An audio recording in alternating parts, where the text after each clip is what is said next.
October 6 Kojagari పూర్ణిమ. ఈ పూజ చేస్తే మీ ఇంట్లో కనకవర్షం ఖాయం. ఈ ఏడాది కౌముది లక్ష్మీ వ్రతం సోమవారం వచ్చింది. ఇది ఇంకా శక్తిమంతం.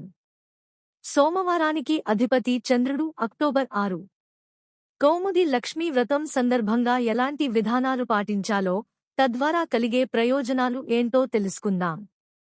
ఆశ్వీజమాసంలో రాత్రిపూట పౌర్ణమి తిథి ఉన్న రోజును కోజాగరి పూర్ణిమ అనే పేరుతో పిలుస్తారు. ఈ కోజాగరి పూర్ణిమ రోజు కౌముది లక్ష్మీవ్రతం అనే ప్రత్యేకమైన వ్రతాన్ని ఆచరించడం ద్వారా మీ ఇంట్లో లక్ష్మీదేవి ఆనంద తాండవం చేస్తుంది. అక్టోబర్ 6 సోమవారంతో కూడినటువంటి కౌముది లక్ష్మీవ్రతం. సోమవారంతో కూడి కోజాగరి పూర్ణిమ చాలా అరుదుగా వచ్చేటటువంటి శక్తిమంతమైన రోజు. భూలోక సంచారం కోసం వచ్చే లక్ష్మీదేవి కటాక్షం కోసం ఇలా పూజ చేయాలి. వీలైతే కనకధార స్తోత్రం, శ్రీసూక్తం చాటింగ్స్ పెట్టుకుని అందరూ గవ్వల శబ్దం చేయాలి. దానివల్ల లక్ష్మీదేవి శక్తి మీ ఇంట్లోకి ప్రవేశించి ఏడాది మొత్తం అనుగ్రహిస్తుంది. కోజాగరి అంటే నిద్ర మేలుకుని ఉన్నది ఎవరు అని అర్థం.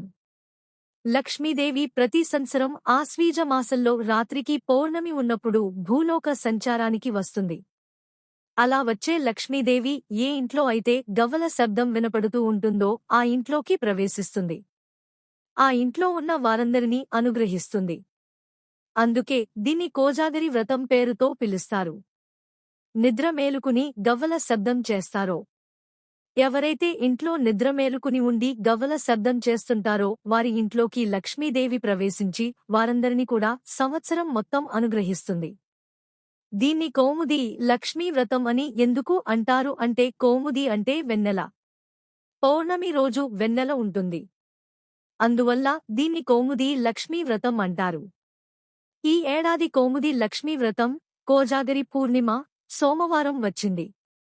ఇది ఇంకా శక్తిమంతం. సోమవారానికి అధిపతి చంద్రుడు. చంద్రుడికి అధిష్టాన దైవం లక్ష్మీదేవి అని జ్యోతిష్య శాస్త్రంలో చెప్పారు. అందుకే ఈ ఏడాది వచ్చే కౌముది లక్ష్మీ వ్రతం అద్భుతమైన శక్తి కలిగుంది. అక్టోబర్ 6 సాయంత్రం పూట లక్ష్మీదేవికి ప్రత్యేకమైన పూజ ఇంట్లో చేయండి. ఏనుగులు తొండంతో నీళ్లు తీసుకుని అభిషేకిస్తున్నట్లు గజలక్ష్మీదేవి ఫోటో కాని, కుడిచేత్తో బంగారు నాణెలు వర్షిస్తున్నటువంటి ధనలక్ష్మీదేవి ఫోటోకు కాని బొట్లు పెట్టి ఆవు నెయ్యితో లేదా నువ్వుల నూనెతో దీపం పెట్టి శ్రీ మహాలక్ష్మీదేవిని తెల్లటి పుష్పాలతో పూజించాలి. ఓం శ్రీం శ్రీయే నమ. ఈ మంత్రాన్ని 108 లేదా 54 లేదా 21 సార్లు వీలును బట్టి చదువుకోవాలి. అమ్మవారికి తెల్లటి పదార్థాలను, పటిక బెల్లం నైవేద్యంగా పెట్టాలి.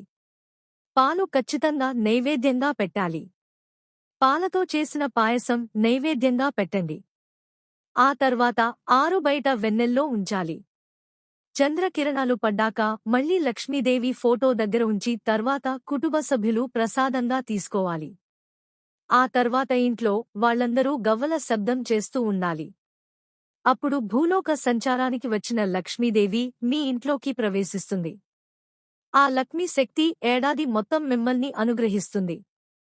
కష్టాలు, బాధలు, సమస్యలు అన్నీ పోవాలంటే పాలతో పాయం చేసి ఆరుబయట వెన్నెల్లో పెట్టి ఆరుబయట వెన్నెల్లో కూర్చుని లక్ష్మీ అష్టోత్తర శతనామావళి, లలితా సహస్రనామాలు వంటివి చదువుకోవాలి. లక్ష్మీదేవి శక్తి ఏడాది మొత్తం మీ కుటుంబంలో అందరి మీద ఉంటుంది. అమ్మవారి అనుగ్రహానికి సులభంగా పాత్రలు కావచ్చు. ఏ పూజ అయిన వ్రతమైనా పూజా విధానం పూర్తయ్యాక వ్రత కథను చదువుకుని అక్షంతలు శిరస్సున వేసుకుంటేనే వ్రతఫలం పూర్తిగా దక్కుతుందని పురాణాలు చెబుతున్నాయి. దారిద్ర్య బాధలను పోగొట్టి అష్టైశ్వర్యాలను ప్రసాదించే కోజాగరి పౌర్ణమి వ్రత విధానం గురించి తెలుసుకున్నాం కదా. కోజాగరి పౌర్ణమి వ్రత కథను గురించి ఈ కథనంలో తెలుసుకుందాం. కోజాగరి పౌర్ణమి వ్రత కథ.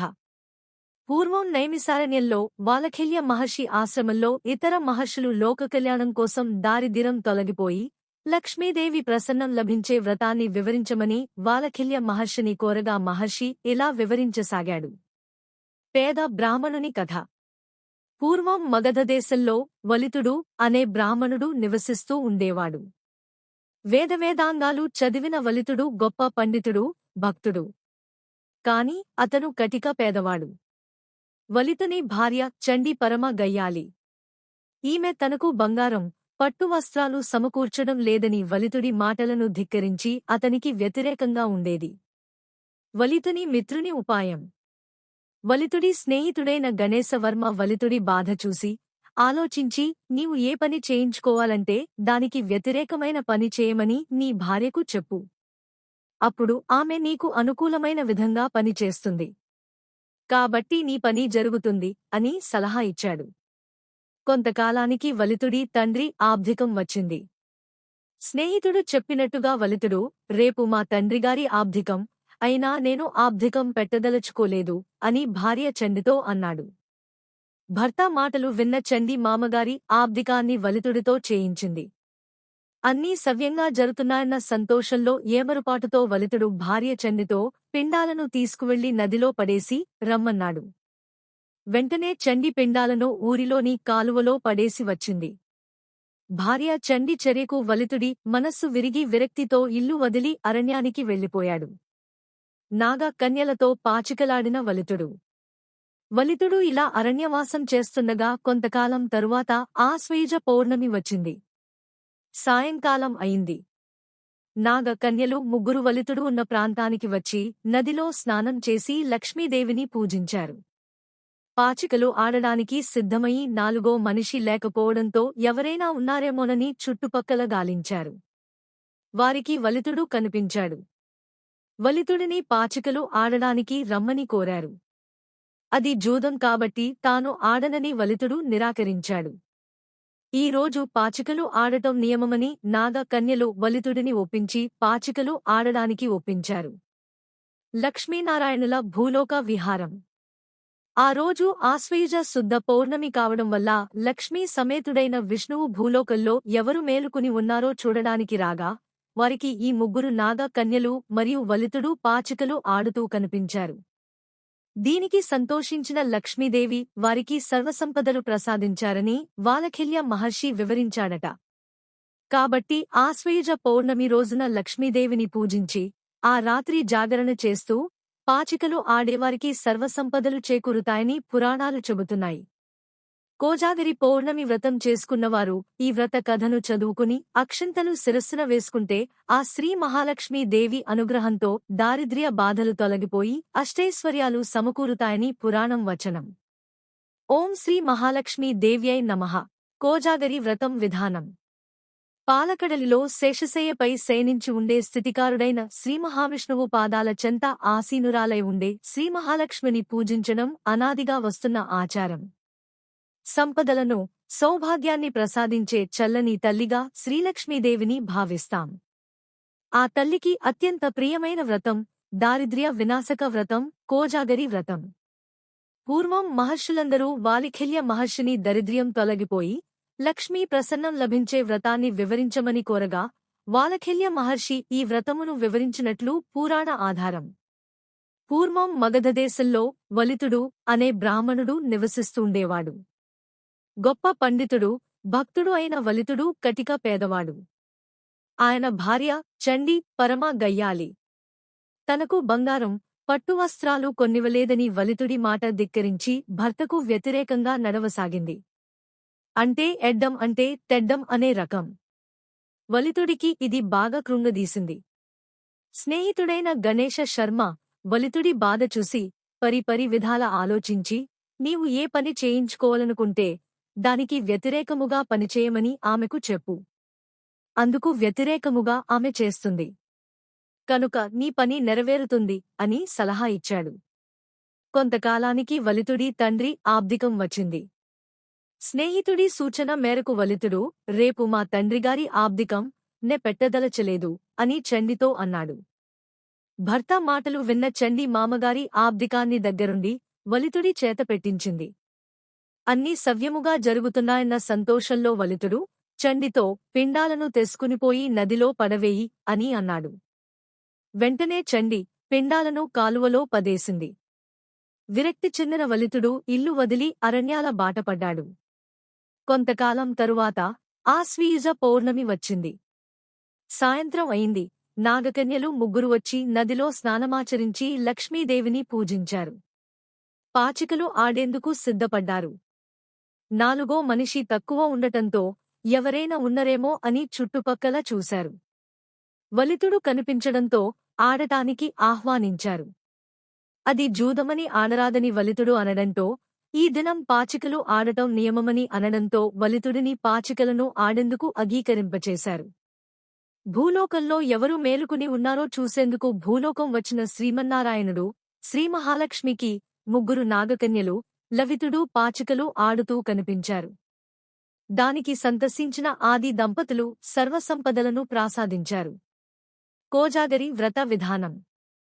ఆశ్వీజ పూర్ణిమనాడు ముఖ్యంగా స్త్రీలు బ్రాహ్మే ముహూర్తంలో నిద్రలేచి కాలకృత్యాలను తీర్చుకుని ఇంటిని శుభ్రపరచుకుని పూజామందిరంలో కాని లేదా పూజ చేయదలాంచుకున్న చోట మండపమును ఏర్పరచుకుని అందులో శ్రీలక్ష్మి విగ్రహమునుగాని పటమునుగాని ప్రతిష్ఠించుకుని ముందుగా గణపతి పూజ చేసి అనంతరం శ్రీలక్ష్మీదేవిని షోడశోపచారాతో అష్టోత్తర శతనామములతోనూ పూజ చేయాలి. శక్తికొలది నైవేద్యం పెట్టి తిరిగి చంద్రోదయం అయిన తరువాత లక్ష్మీదేవిని పూజించాలి. పాలు, పంచదార, పలకపొడి, కుంకుమ పువ్వు, బియ్యం వేసి క్షీరాన్నం వండి నైవేద్యంగా పెట్టాలి. తరువాత క్షీరాన్నాన్రుబట వెన్నెలలో పెట్టి కొద్దిసేపు తరువాత ప్రసాదముగా తీసుకోవాలి. ఇలా ఆరుబయట ఉంచడం వలన చంద్రకిరణాల ద్వారా అమృతం వచ్చి అందులో పడుతుందని నమ్మకం. తరువాత రాత్రి జాగరం చేయాలని శాస్త్రం చెబుతోంది.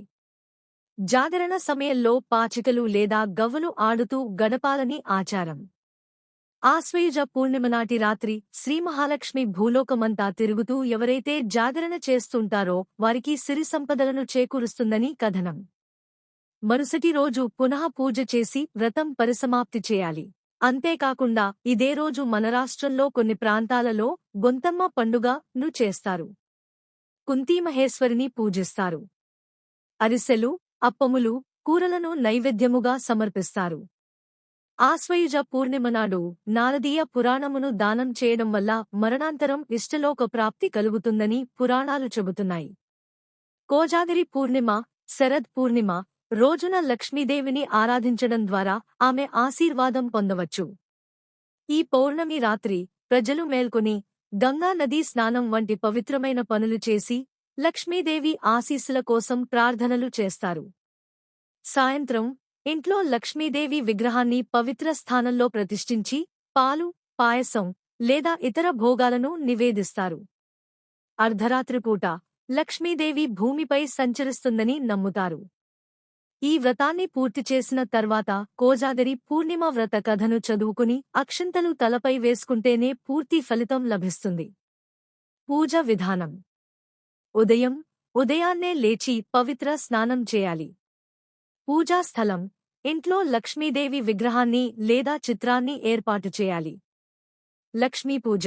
లక్ష్మీదేవిని ఆహ్వానిస్తూ పూజ ప్రారంభించాలి. భోగం. పాలు, పాయసం లేదా ఇతర పదార్థాలతో లక్ష్మీదేవికి నైవేద్యం సమర్పించాలి. ప్రార్థనలు. లక్ష్మీదేవిని ప్రార్థిస్తూ ఆమె దీవెనలు అందించమని కోరాలి. అర్ధరాత్రి వేళ లక్ష్మీదేవి భూమిపై తిరుగుతుందని విశ్వసిస్తారు, కాబట్టి అందరూ మేల్కొని ఉండాలి. వ్రతకథ. పూజ పూర్తయ్యాక కోజాగరి పూర్ణిమ వ్రత కథను చదివి అక్షింతలు తలపై ధరించాలి. ప్రత్యేకత. ఈ రోజు లక్ష్మీదేవిని ఆరాధించడం వల్ల అష్టైశ్వర్యాలు కలుగుతాయని పురాణాలు చెబుతున్నాయి. ఆశ్వయుజ మాసంలో వచ్చే ఈ పౌర్ణమికి ఎంతో ప్రాముఖ్యత ఉంది. చంద్రుడు లక్ష్మీదేవికి అధిపతి కావడంతో ఈ రోజున చేసే పూజలు మరింత శక్తివంతమైనవిగా భావిస్తారు.